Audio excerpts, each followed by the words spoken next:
बहुत से लोग आज बहुत से तंज भी कसे गए और कई राजनीतिक दलों द्वारा कसे गए, जिसमें कहा गया कि नरेंद्र मोदी के आने और जाने की सिर्फ तस्वीरें दिखती हैं, हासिल कुछ नहीं होता। तो जरा दर्शकों को बताइए कि ये मॉस्को का और रशिया का दौरा क्यों इतना अहम है। सबसे पहले तो सुचरिता, जब आप मॉस्को से लाइव दे रही थी तो मुझे लगा मॉस्को है या मथुरा है, क्योंकि पीछे हरे रामा हरे कृष्णा के लगातार मुझे चांटिंग सुनाई दे रही थी। तो मुझे लगता है कि आज जो लोग टिप्पणी कर रहे हैं ये कोई नरेंद्र मोदी या भारतीय जनता पार्टी की उपलब्धि की तस्वीरें नहीं हैं, ये भारत की उपलब्धि की तस्वीरें हैं, जो भारत की आर्थिक शक्ति, भारत की कूटनीतिक शक्ति, भारत की सैन्य शक्ति और भारत की सनातन शक्ति आज इस चरम पर पहुंची है कि किस प्रकार से जो चाइना को भी एक deputy prime minister second level का रिसीव करता है, आज प्रधानमंत्री भारत के फर्स्ट डेप्यूटी प्राइम मिनिस्टर उनको रिसीव करते हैं। आज जिस प्रकार से रशिया और भारत का जो रिलेशनशिप है, मैं कहता हूं देखिए कई ऐसे देश नहीं है जहां पर कि कठिन वैश्विक परिस्थितियों में वो रशिया के साथ भी बात कर सकते हैं, यूनाइटेड स्टेट्स के साथ भी भारत कर सकता है, जो इजराइल के साथ भी बात कर सकते हैं और पैलेस्टाइन मिडिल ईस्ट के साथ भी भारत कर सकता है। यह भारत की ताकत है और उसका प्रतिबिंब नरेंद्र मोदी है। और जहां तक रशिया के साथ है, चलिए फिल्मों के साथ तो हमारा पुराना रिश्ता रहा ही है, परंतु आज फ्यूल, जिस प्रकार से फ्यूल कम सस्ते दरों पर हमें रशिया से मिल रहा है, जो हमारी एनर्जी नीड्स को पूरा कर रहा है, उनकी इकोनॉमी को आगे बढ़ा रहा है। ट्रेड जो $65 बिलियन तक पहुंचा है, टेक्नोलॉजी ट्रांसफर, चाहे वो AK-203 राइफल हो, चाहे ब्रह्मोस मिसाइल हो। ब्रह्मोस मिसाइल का मतलब पता है आपको? ब्रह्मोस मिसाइल का मतलब है ब्रह्म से ब्रह्मपुत्रा और मोस से मॉस्कवा रिवर। ये दोनों नदियों के नाम पर ब्रह्मोस मिसाइल बनी है, जो हम आज दूसरे देशों को बेच रहे हैं। तो ये ट्रेड हो, चाहे डिफेंस हो, चाहे स्ट्रेटेजिक पार्टनरशिप हो, ये आज एक नेक्स्ट लेवल पर पहुंचा है। यूनाइटेड स्टेट्स हमारा स्ट्रेटेजिक पार्टनर, रशिया हमारा टाइम टेस्टेड पार्टनर। और ये वही कांग्रेस पार्टी है जो एक समय पर कह रही थी रशिया के खिलाफ वोट कीजिए यूनाइटेड नेशंस में यूक्रेन के विषय पर। आज उन लोगों को बताना चाहिए कि अगर हम ऐसा करते तो क्या रशिया के साथ इस प्रकार के हमारे रिश्ते रहते?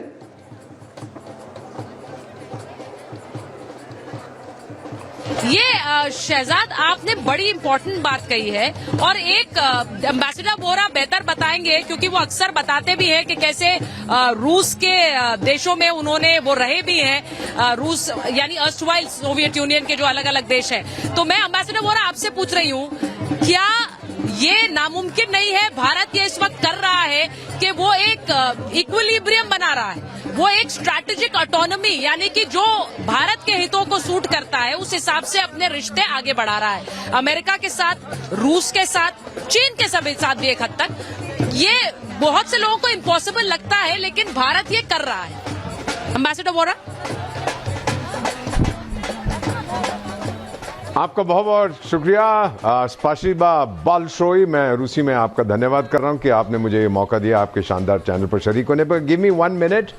ये जो गए हैं प्राइम मिनिस्टर नरेंद्र मोदी और आपने जो देखा है हमको दिखाया है, का मतलब ये है ये मीटिंग ऑफ माइंड्स नहीं है सिर्फ मैम, ये meeting of hearts and minds है। ये मैंने बहुत से फॉर्मर सोवियत कंट्रीज में जहां मैं आपका राजदूत रहा हूं वहां पे इसको देखा है। एक चीज़ और बता देता हूं, पोलैंड में जब आपका राजदूत था उस समय राष्ट्रपति जो थे थोड़ी देर के लिए मेदवेदेव थे, तो उनकी पत्नी आई थी, हमने उनको रिसीव किया। जब मैंने बोला कि भाई मैं पासोल इंडिस की हूँ, भारत का राजदूत हूँ, तो मुझे कहती है from the land of Raj Kapoor. तो आप खुद समझ आइए कि इनके दिलों में कितना प्रेम है हमारी फिल्मों के लिए, हमारे कल्चर के लिए। दूसरी चीज, क्या संदेश दे रहे हैं नरेंद्र मोदी वहां जाकर?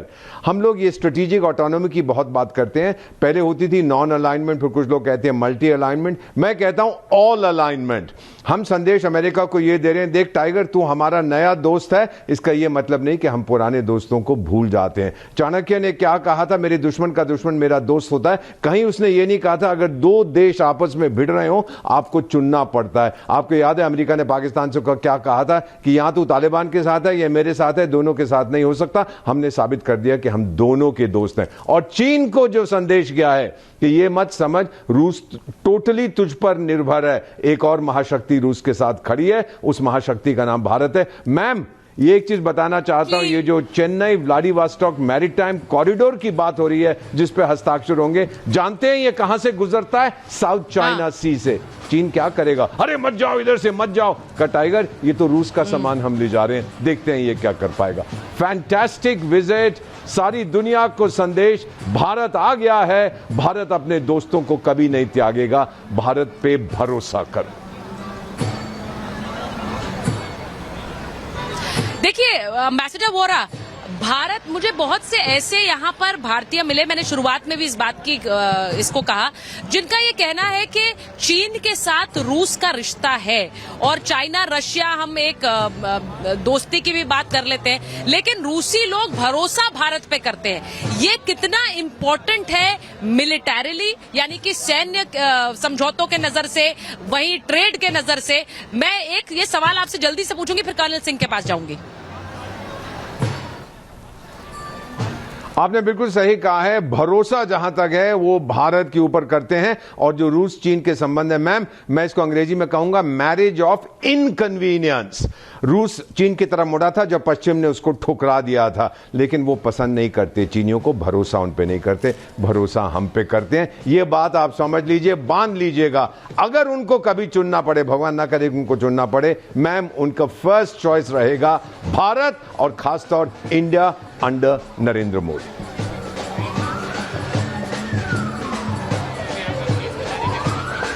मैं एक बार कर्नल सिंह के पास जाऊंगी। कर्नल सिंह, हम यहाँ पर ये बात कर रहे हैं कि 5th जनरेशन फाइटर जेट्स की एक डील इस बैठक के बाद, इस मुलाकात के बाद हो सकती है।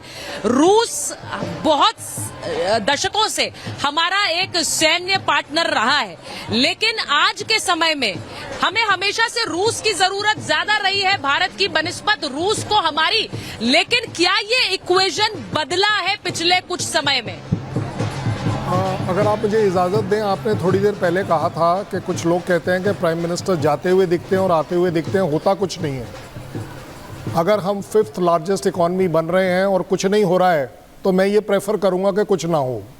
अगर आज यूएस हमें एक अलग दर्जा दे रहा है, एक अलग तरीके से ट्रीट करता है, और अगर ये कुछ नहीं में आता है, तो भगवान करे ऐसा ही कुछ होता रहे। जिस तरीके से अगर डिप्लोमेसी में सबसे बड़े इंडिकेटर्स होते हैं कि भारत ने इंडिकेशन दिया है वहाँ जाने का, यूएस जाने का नहीं दिया है, पहली बात। दूसरी बात, जिस तरीके से उन्हें ट्रीट किया जा रहा है, देखिए, आंखें खोलिए, अदरवाइज यूएस को कोई परेशानी नहीं होनी चाहिए थी। एक और सबसे बड़ी बात, अगर कोई कहता है कि कुछ हासिल नहीं हो रहा, तो चलिए चाइना चलते हैं, वहाँ कुछ आप हासिल कर लीजिए। और आपने वहाँ क्या हासिल किया है मेरे पूरे देश को पता है। अब आपके बात पर आ जाता हूँ, हम SU-57 में इंटरेस्टेड हैं, और एक बात बता दूँ, हमसे ज़्यादा इंटरेस्टेड है रशिया, क्योंकि उसे मालूम है there is a economy win win situation. India के लिए 5th जनरेशन एयरक्राफ्ट आना ज़रूरी है, हमें आज नहीं तो कल मिल भी जाएगा। आज आप बोल दीजिए F-35 अभी दे देगा आपको यूएस से। That is where Russia wants कि नहीं, हमारा और भारत का जो एक विश्वास है आपस में, एक भरोसा है आपस में, एक दूसरे के ऊपर डिपेंडेंसी लेने के लिए हम तैयार हैं। ये रिस्क नहीं है, ये विजडम है। इस वजह से आज आप देख रहे हैं कि वेस्टर्न मीडिया कितना ज़्यादा अटेंशन पे कर रहा है, चाहे वो नेगेटिव करे, बट उसके पीछे आप पढ़ पाएंगे कि इंडिया और रशिया की किसी भी तरह की दोस्ती या स्टेप फॉरवर्ड करना, इकोनॉमिकली करना, चाहे कुछ भी कह लीजिए, उस पॉइंट ऑफ व्यू से अगर SU-57 से रिलेटेड हम उनके साथ एक मेक इन इंडिया मैन्युफैक्चरिंग कर सकते हैं, टेक्नोलॉजी ट्रांसफ़र कर सकते हैं, तो इससे बड़ा झटका मुझे नहीं लगता कि यूरोपियन कंट्रीज़ को लगेगा। और इससे ज़्यादा बड़ी जीत रशिया के लिए नहीं होगी, इससे बड़ी ज़्यादा जीत इंडिया के लिए नहीं होगी कि हम एक, देखिए, मैंने एग्जैक्टली इसीलिए कहा कर्नल सिंह कि ये रिश्ता क्या पिछले कुछ समय में थोड़ा सा बदला इसी लिहाज से, क्योंकि रूस भी ये जान रहा है कि इन परिस्थितियों में जब वो एक जंग यूक्रेन के साथ लड़ रहा है, यहाँ भारत जैसा एक देश, उसके राष्ट्रीय अध्यक्ष रूस का हाथ पकड़े हुए हैं अभी भी, क्योंकि बहुतों ने तो छिटक दिया है और रूस शायद बहुत हद तक ये दिखाता है परवाह नहीं है, लेकिन उसका जो असर पड़ता है, क्या उसकी भरपाई भारत कर रहा है? इसीलिए और अहम हो जाता है। मेरे साथ